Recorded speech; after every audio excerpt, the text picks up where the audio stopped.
और इससे पहले कि सुधांशु जी के पास में जाऊं, जूही जी से इस बात का जवाब चाहता हूं। जूही जी, अब तो जवाब डायरेक्ट साहब का जवाब भी मिल गया है।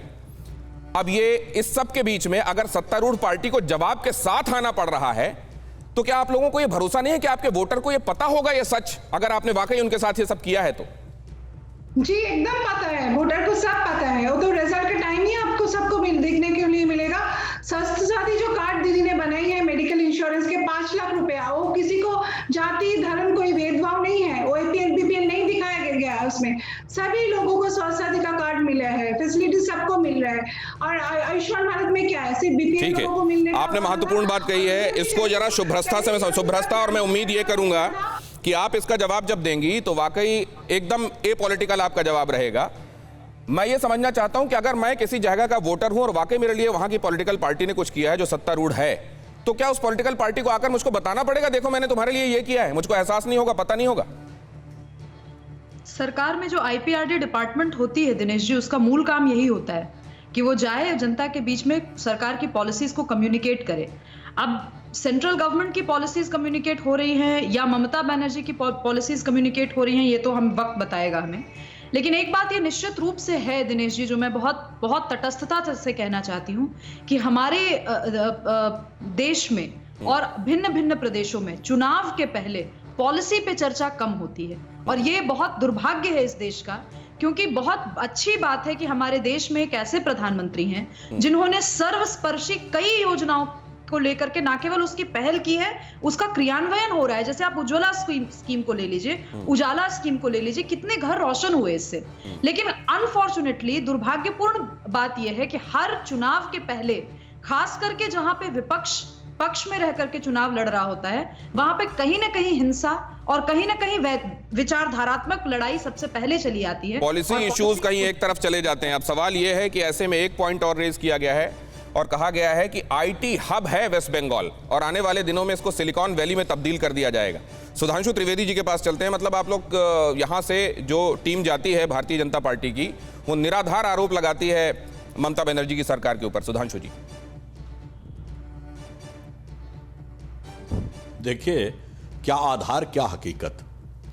अमित शाह जी ने बोला था कि 1947 में भारत की 30% इंडस्ट्री कोलकाता में थी। हम लोगों ने बचपन में किताबों में पढ़ा था, देश का सबसे बड़ा औद्योगिक शहर कोलकाता। आज मुंबई, चेन्नई और दिल्ली तो छोड़िए, हैदराबाद, बेंगलुरु, अहमदाबाद, गुरुग्राम सबसे पीछे हो गया। इसमें कोई किंतु परंतु है क्या?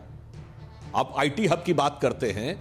अरे भाई, बैरक ओबामा ने अपनी प्रचार में 2008 में बोला, we have to make our children work hard because we have to compete with Beijing and Bangalore. किस जमाने से बेंगलोर में बना हुआ है? इसलिए मैं कहना चाहता हूं कि जो यथार्थ है उसमें कोई किंतु परंतु नहीं है। बंगाल ऐसा प्रांत था जहां पर कि एक से एक इंटेलेक्चुअल लोग होते थे। जिस माध्यम से हम और आप बात कर रहे हैं, इस इलेक्ट्रिसिटी की खोज का श्रेय कायदे से जगदीश चंद्र बसु को मिलना चाहिए था। अफसोस हम उस समय पराधीन थे तो एडिसन को मिल गया। 21वीं सदी की सबसे बड़ी अगर खोज है जो 2012 में हुई, गॉड पार्टिकल, जिसका कि साइंटिफिक नाम है हिग्स बोसॉन, उसमें बोसॉन नाम सत्येंद्रनाथ बोस पे। आज बताइए, इस प्रकार के कितने ऐसे इंटेलेक्चुअल इंस्टीट्यूशंस हैं। आज तो यहां पर हत्या की राजनीति, राजनीतिक विरोधियों की हिंसा की राजनीति पहले लेफ्ट ने और फिर उसके बाद पिछले 10 सालों में इन्होंने किया। तो आज ईमानदारी से हिंदी सिनेमा में बंगालियों का कितना बड़ा योगदान है। आज क्या कला संस्कृति है पूरे विश्व, क्योंकि उस व्यवस्था को, उस प्रतिभा को उभरने के मौके समाप्त हो गए।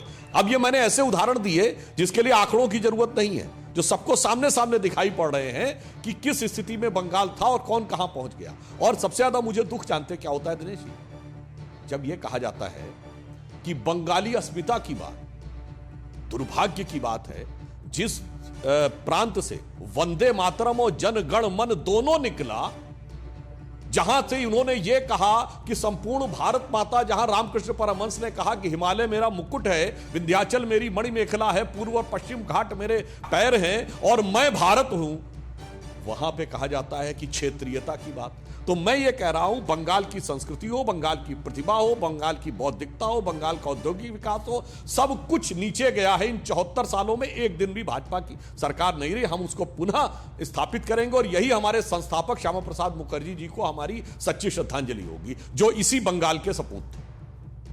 चलिए, इससे क्या जूही जी सहमत हैं? और सापरा साहब, उनका क्या इसमें, कम से कम इस मामले में वो भारतीय जनता पार्टी से सहमत हैं क्या? वो समझेंगे, लेकिन उससे पहले ममता बनर्जी की मुश्किलें और बढ़ सकती हैं।